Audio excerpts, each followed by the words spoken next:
Welcome to Burlesk Custom Guitars.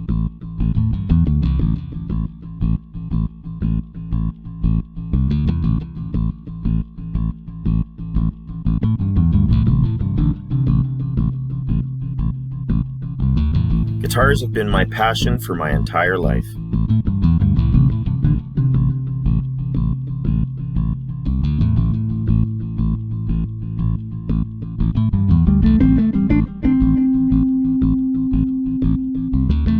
Handcrafted by my hands to be played by yours.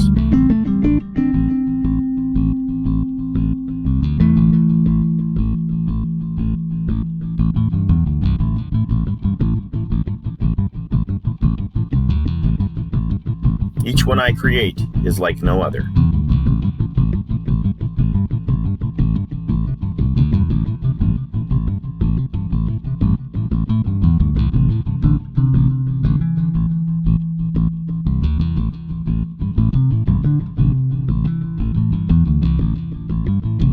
My name is James. Come along with me on this musical journey.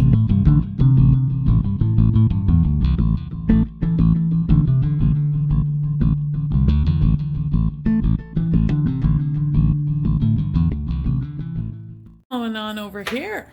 I'm gonna work on Nolan's snake. I'm gonna work on Nolan's snake. Ooh. It's a huge snake. Look at the size of it. What a big snake. It's for his pedal board.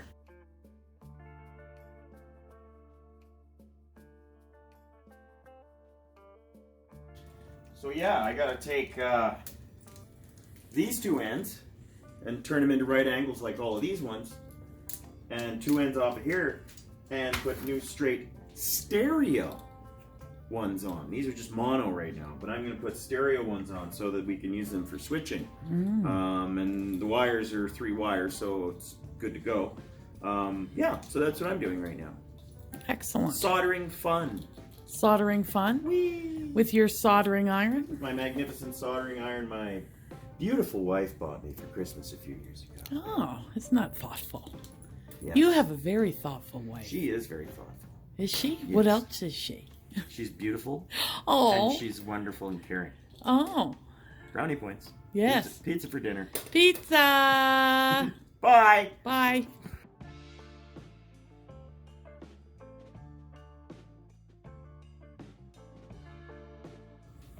Get that right, James. Okay, so what are you doing here, James? I am going to black, right? Yeah. And then I ordered silver for his right angles. Okay. For stereo. Yeah. And then these are all silver. Right. And I ordered black, so it'll be Oh, easier. he'll be easier to grab them out. easier to identify. Yeah. Yeah. So he'll know that these two and these two are for his amp specifically and his switcher. That's very cool. Yes. Total accident that worked out perfectly.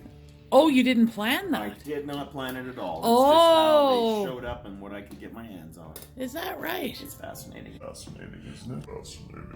It looks like you really planned it out. It's like somebody was looking out for me. It's true. Gotta love it.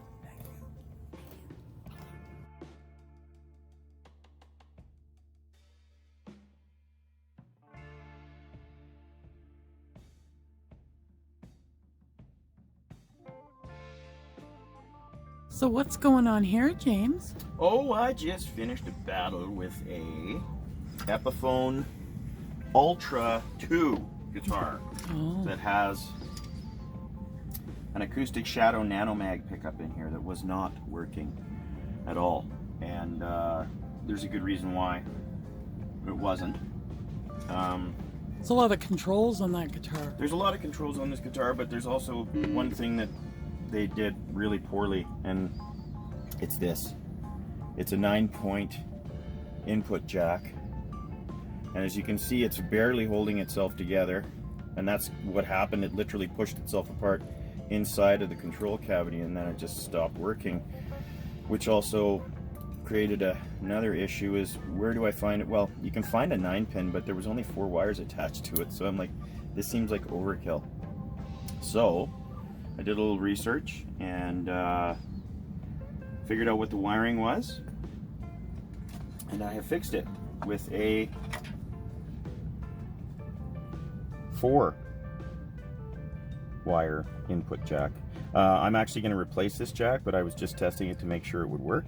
And what this does basically is you've got both your magnetic and your piezo, or your acoustic pickup on this side, and then on this side it's just supposed to be the nano mag pickup or the acoustic pickup working.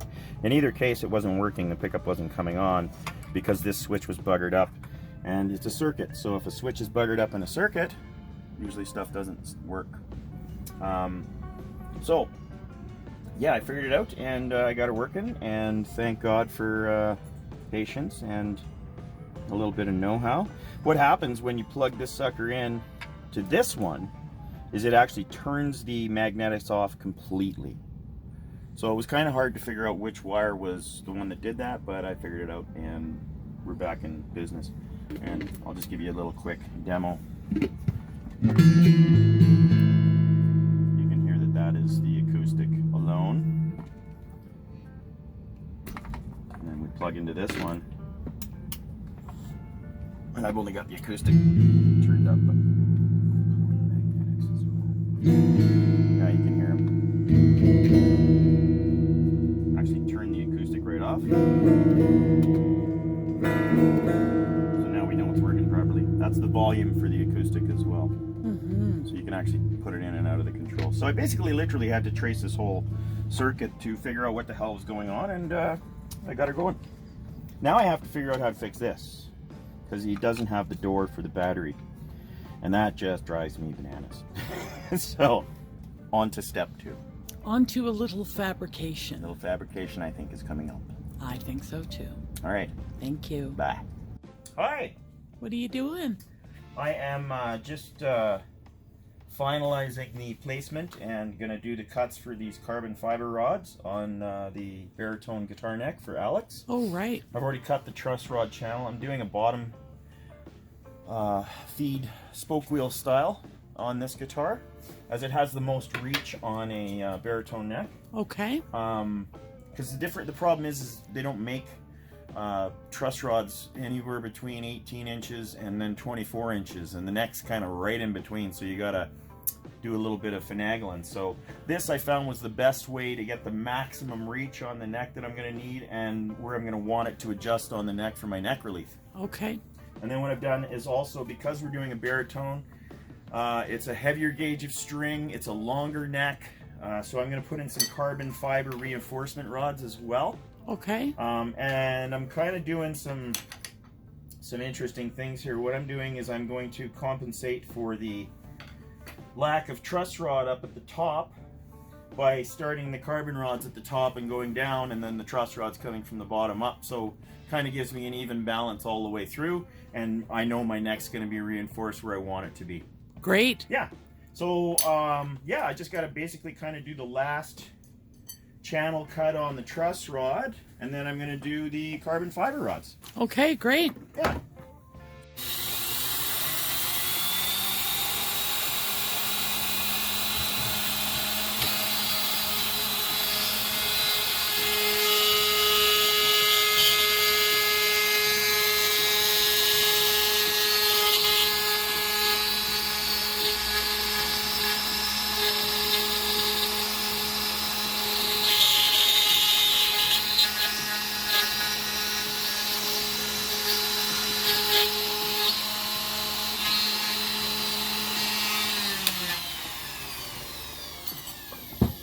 And that should be my final depth for my 2A truss rod. And then I'm going to put the carbon fiber rods on either side, nice and tight, so that when everything moves, it all moves together and stays where it's going to be. And that is that. Awesome. I'll call you when I'm done everything. Great. All right. Thanks, dear. Going on here, James?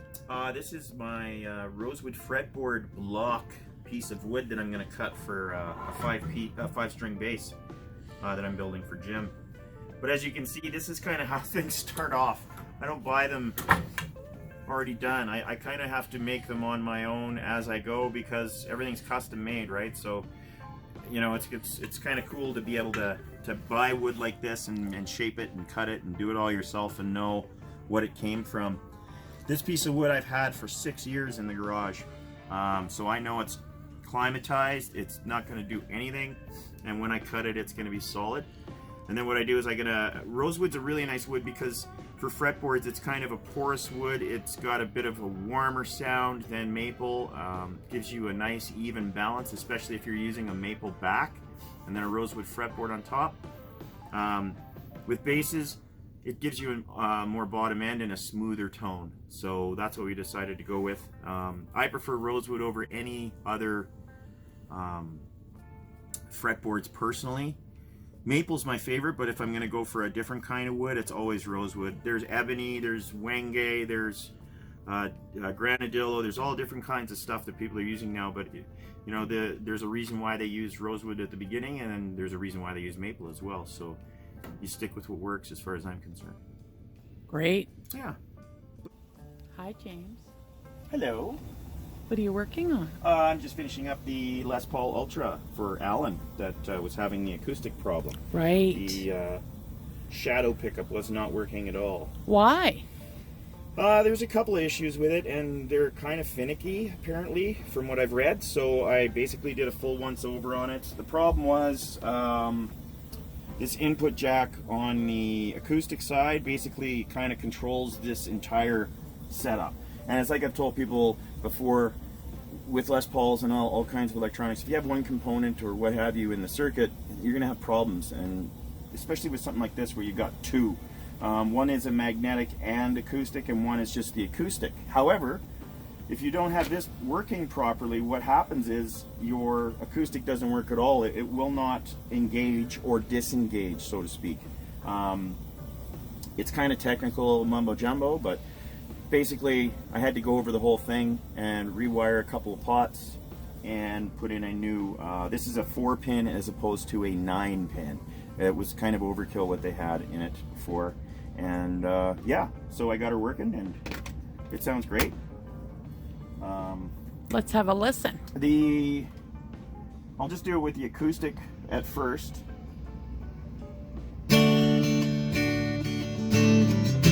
Kind of hard to play like this, but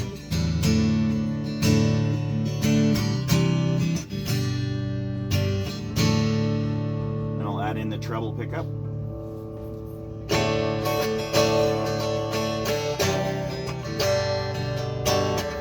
Hard to play.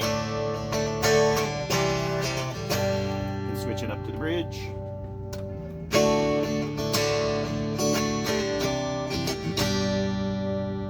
You can do the combination of the two with the acoustic and the electric.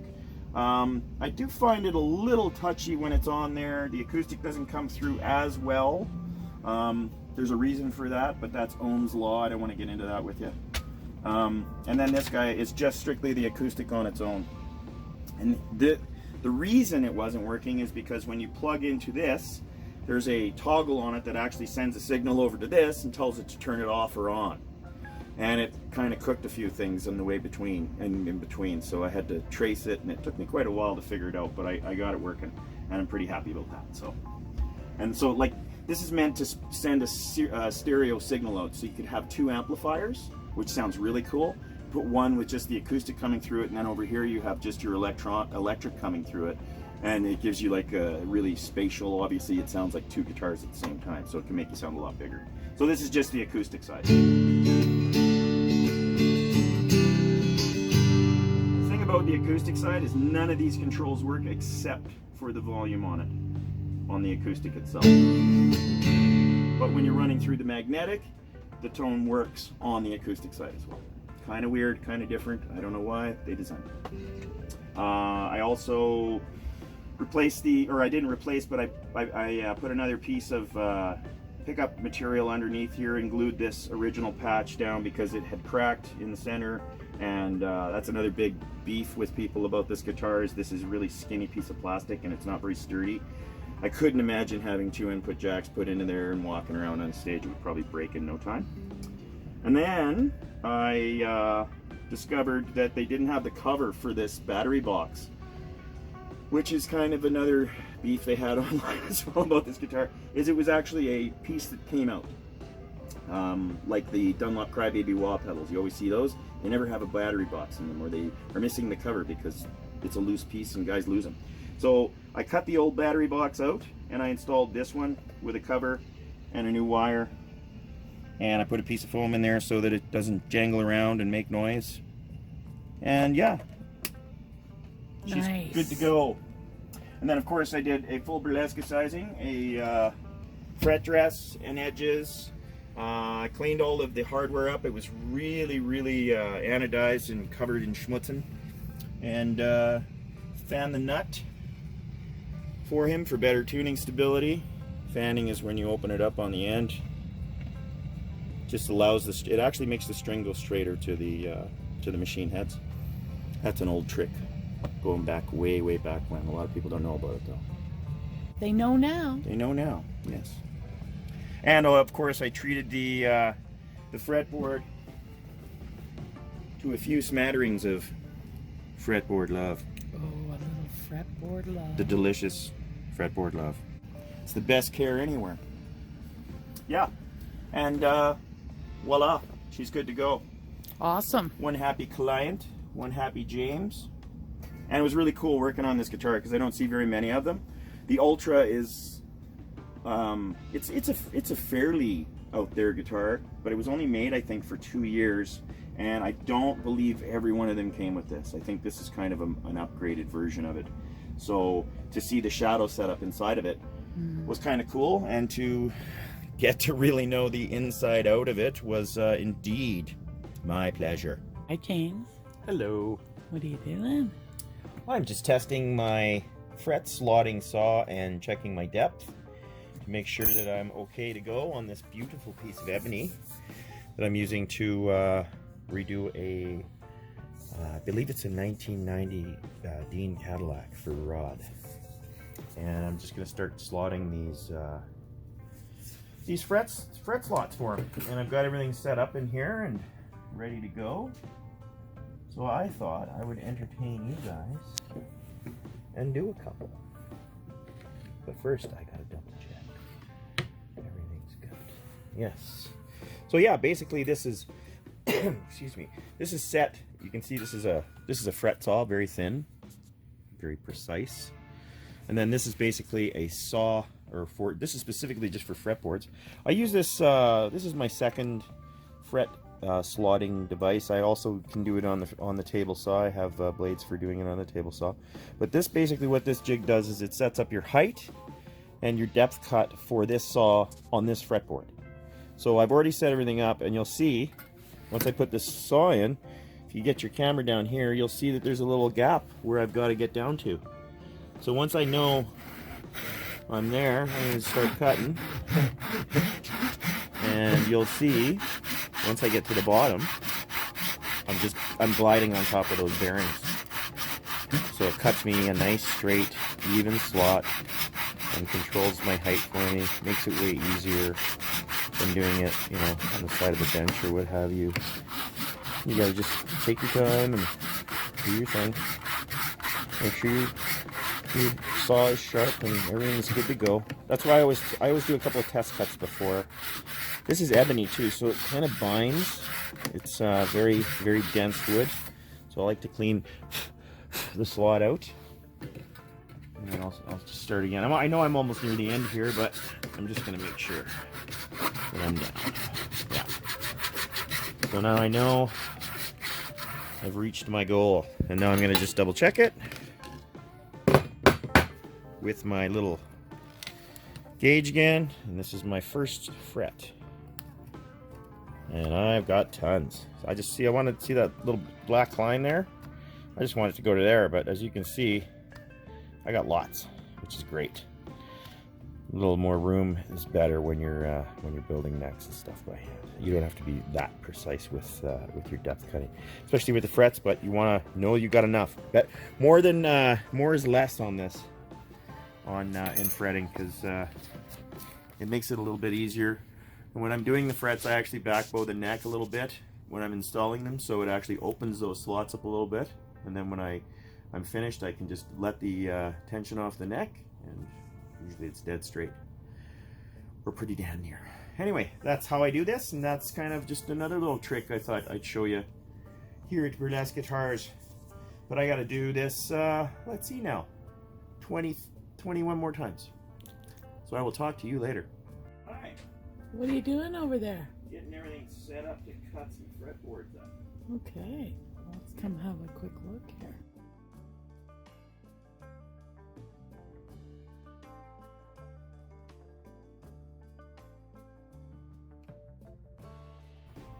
So this is a jig I made for putting pre-cut fretboards on to put the radius on, and this is how I get started.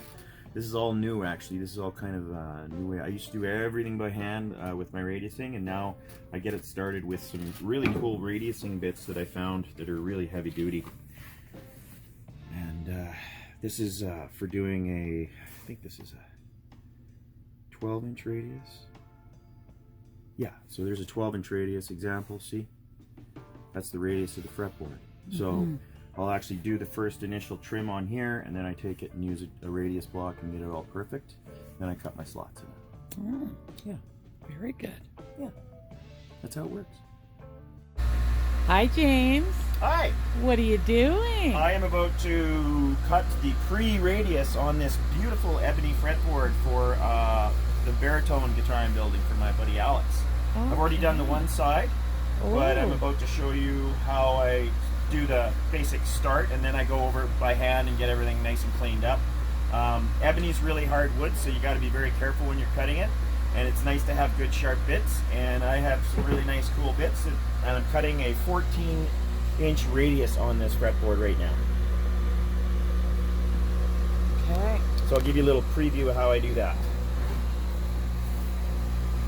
Don't mind the noise.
I'm gonna hit that again, but you can see it's already done my one nice curve in there. I'll flip that around, actually, that's better for you. And you can see I just gotta do one more pass or two more passes on here, and then I'll be nice and even. Nice. Yeah. Okay, we'll have a look at that after you're done. Sure.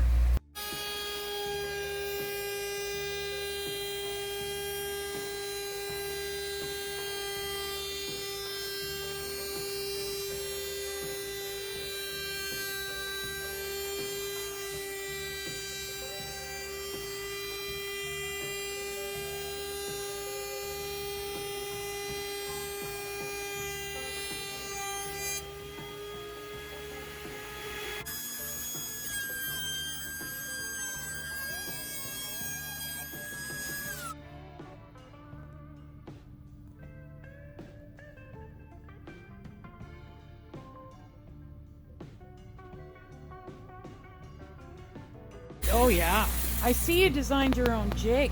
Yes, I wow, did. That looks great. Yep. Yeah, I actually. So it's a customized jig for a custom fretboard. Absolutely. Isn't that custom? It's very custom.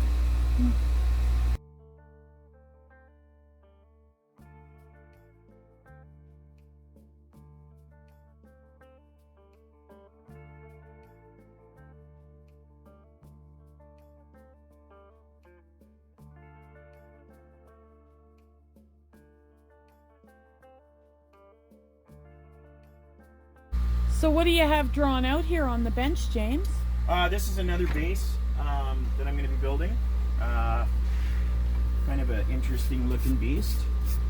What type of wood is this one? This is one piece alder, which is very, very hard to find. And I have actually, I've roasted this. So it's been treated and basically it's petrified and ready to rock. This will not twist, do anything. It smells beautiful when you cut it too. Yeah, so this is going to be a pretty cool base I'm building. I'm not sure what I'm going to do for pickups. I'm thinking going with a classic kind of look. 4-string maple neck with a rosewood fretboard. And I'm almost torn between doing a maple tiger maple fretboard, but we'll see what happens. Okay. Yeah, and then I'm going to go with the classic two like jazz style bass, two single coils, but they're going to be noiseless DiMarzios. Really excited about listening to those and hearing those. I think I'm putting the virtual P's in or something they're called. I can't remember. But yeah, it's going to be a cool bass. Awesome. I don't build a lot of basses, but I'm actually I love doing them because, you know, there's not a lot of bass guys out there and a lot of guys that are wanting to build custom basses. I mean, the market's so small for basses and they're so limited to what you can get. So it's a real joy for me to do something like that. Hopefully this shows bass players out there they can do a custom bass and have all the personal input that the guitar players always seem to get. Oh yeah. And you know, the bass, without the bass you don't have a band. It's a very important part of the instrument, and I think it's going to be really cool to follow this bass guitar from block of wood to completed project. Yes. And I think that's what a lot of people are really interested in. And the customization along the way. Like you said, you've got a couple of ideas, but you haven't finalized it. You're kind of going to let the guitar talk to you, I guess. Yes, I actually have the You're neck. looking around for something. I'm looking for my neck that I put together for this. Okay, James, so what were you wanting to say about the neck? Okay, seeing as how we're both having trout mubbles today, we have rented lips. I'm going to do this as quickly as possible. Okay. This is the 2B neck that goes with this bass. We have walnut in the middle, and then we have figured or tiger or flame maple, if you want to call it. It's also roasted as well. So it's ready to go. It's not going to twist or do any of that funny stuff. I'm going to put a couple of carbon rods in here as well. And I think I'm going to do, well, actually I know I'm going to do the bottom spoke wheel truss rod on it. So kind of unique, kind of different. You don't see a lot of that. What's going on here? I am about to cut out this reverse headstock baritone neck that I was making that fretboard for earlier. This is kind of a tricky move for me because normally I do all of my headstocks straight, but this one Alex wanted it to be angled, and I've done a few angled headstocks, but it's kind of tricky to cut them out because you have to do it backwards.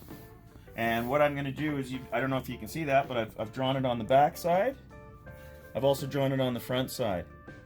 So what I'm going to do is go around and just kind of see how accurately I've lined everything up from my drawings and my center beam and everything like that, and then I'm going to cut.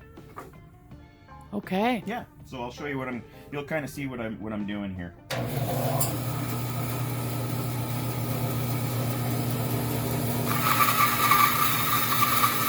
Nice fresh blade.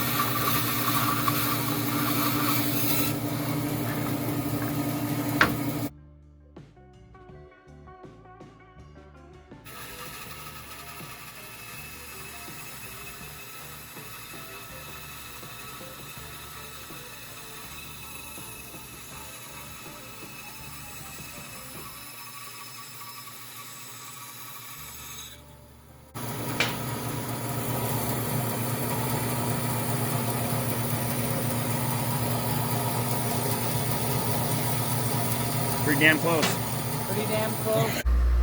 So this is the fretboard I just finished doing on the bench router, and I'm just going to do a few passes with my 14-inch radius block and clean it up. It's really came out well. There's not a heck of a lot to clean up, but I just like to make sure that there's no little chips or anything in here, and by the looks it came out really well. So I'm just going to give it a few passes. Ebony's really toxic to work with, and the dust is not good, so always wear a mask if you're ever using ebony, and rosewood as well. Any kind of wood you shouldn't really breathe in if you're sanding at all. So It's always good to play it safe. Even Lori's got a mask on. Just putting the final touches on this, then I'll get it slotted.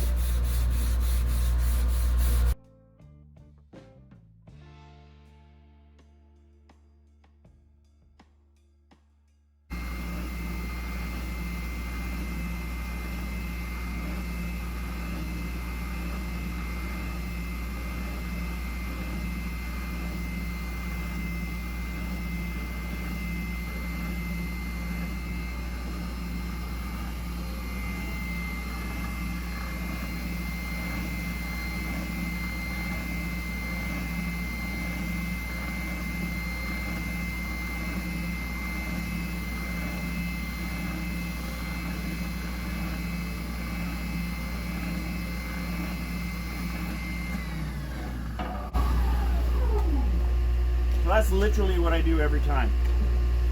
Shape the neck, I get it as close to the line as I possibly can, then I go and straighten that whole edge out by hand, and I'll flip that sucker over and then I'll put the curve on it. Do that all with files, but you're going to be seeing that. So we will be talking to you soon. Have a great week. Thanks for tuning in.